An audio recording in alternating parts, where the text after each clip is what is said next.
Hello everyone, welcome back to Lakshmi's kitchen. ఈరోజు వీడియోలోని special diamond shape snacks. పిల్లలు snacks అడిగినప్పుడు కానీ మనం ఈవినింగ్ టైంలో మూవీ చూసేటప్పుడు ఏమైనా తినాలనిపిస్తే ఈ స్నాక్స్ చేసుకొని తినండి.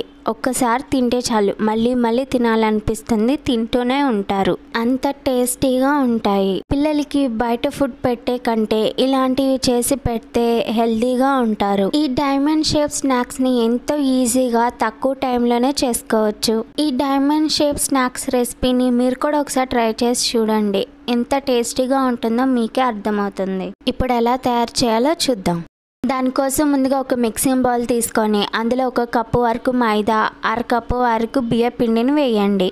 మీ రుచికి సరిపడా సాల్ట్ను వేసుకోండి. ఆ తర్వాత 1 టేబుల్ స్పూన్ వరకు వామును తీసుకొని నలుపుకుంటూ వేయండి. ఈ వాము వేయడం వల్ల దాని ఫ్లేవర్తో ఎంతో టేస్టీగా ఉంటాయి. ఉప్పు వాము మొత్తం కలిసేలాగా ఒకసారి కలుపుకొని అందులోకి ఒక 2-3 టేబుల్ స్పూన్ల ఆయిల్ను వేయండి. ఈ ఆయిల్కి బదులు నెయ్యి కూడా వేసుకోవచ్చు, మీకు ఏది నచ్చితే అది వేసుకోండి. ఆయిల్ వేసిన తర్వాత బాగా కలపండి. చేత్తో పట్టుకుంటే ముద్ద అయ్యేలాగా కలుపుకోండి. ఈ విధంగా కలుపుకున్న తర్వాత అందులోకి కొంచెం కొంచెం వాటర్ పోసుకుంటూ కలపండి. మొత్తం వాటర్ ఒకేసారి పోయొద్దు, కొంచెం కొంచెం వాటర్ పోసుకుంటేనే కలుపుకోండి.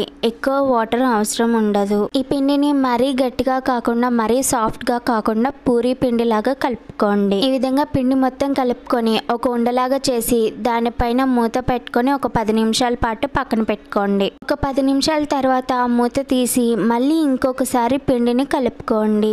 ఈ విధంగా కలుపుకున్న తర్వాత ఈ పిండిని 2 ఉండలుగా డివైడ్ చేసుకొని చపాతీ చేసే దానిపైన పొడి పిండిని జల్లండి. పొడి పిండి జల్లుకున్న తర్వాత ఉండని తీసుకొని ఒక చపాతీ లాగా చేయండి. చపాతీలాగా చేసేటప్పుడు అతుక్కుపోకుండా మధ్య మధ్యలో పొడి పిండి చల్లుకుంటూ వీలైనంత వరకు పల్చగానే చేసుకోండి. ఈ పల్చగా కాకుండా మందంగా చేసుకుంటే చాలా మెత్తగా వస్తాయి, క్రిస్పీగా రావు. ఇక్కడ చూపించినట్టు వీలైనంత వరకు పల్చగానే చేసుకోండి. ఇలా ఒక చపాతీలాగా చేసుకున్న తర్వాత ఒక చాక్ తీసుకొని స్క్వేర్ షేప్ లో కానీ డైమండ్ షేప్ లో కానీ కట్ చేసుకోండి. మరీ పెద్దగా కాకుండా కొంచెం చిన్న చిన్నగానే కట్ చేసుకోండి, అప్పుడు తినడానికి చాలా బాగుంటాయి. ఇక్కడ నేను మరీ పెద్దగా కాకుండా మరీ చిన్నగా కాకుండా మీడియం సైజులోనే కట్ చేసుకుంటున్నాను.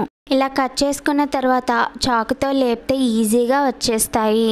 ఇలా కట్ చేసుకున్న తర్వాత ఒక ప్లేట్లోకి తీసుకొని పక్కన పెట్టుకోండి. ఆ తర్వాత ఒక కళాయిలో ఆయిల్ తీసుకొని ఆయిల్ బాగా వేడైనప్పుడు మాత్రమే ముందుగా ఈ కట్ చేసి పెట్టుకున్న పీసెస్ని వేయండి. ఆయిల్లో వేసిన తర్వాత 1 నిమిషం పాటు కదిలించకుండా 1 నిమిషం తర్వాత గంటితో కలుపుకుంటూ ఫ్రై చేసుకోండి. వీటిని ఫ్రై చేసేటప్పుడు హై ఫ్లేమ్లోనే పెట్టుకొని ఫ్రై చేయాలి, అప్పుడే ఎంతో క్రిస్పీగా వస్తాయి. హై ఫ్లేమ్లో పెట్టి ఫ్రై చేయడం వల్ల అన్నీ ఈవెన్గా క్రిస్పీగా ఫ్రై అవుతాయి. గోల్డ్ కలర్ వచ్చేంత వరకు ఫ్రై చేసుకొని గోల్డ్ కలర్ వచ్చిన తర్వాత ఒక ప్లేట్లోకి తీసుకోండి. చూసారు కదా ఎంత ఈజీగా చేసుకోవచ్చో. అతి తక్కువ టైంలోనే ఈ డైమండ్ షేప్ స్నాక్స్ రెసిపీని చేసుకోవచ్చు. మీరు కూడా ఒకసారి ట్రై చేసి చూడండి, ఎంతో టేస్టీగా ఉంటాయి. ఒక్కసారి తింటే మళ్ళీ మళ్ళీ తినాలనిపిస్తుంది, తింటూనే ఉంటారు, అంత టేస్టీగా ఉంటాయి.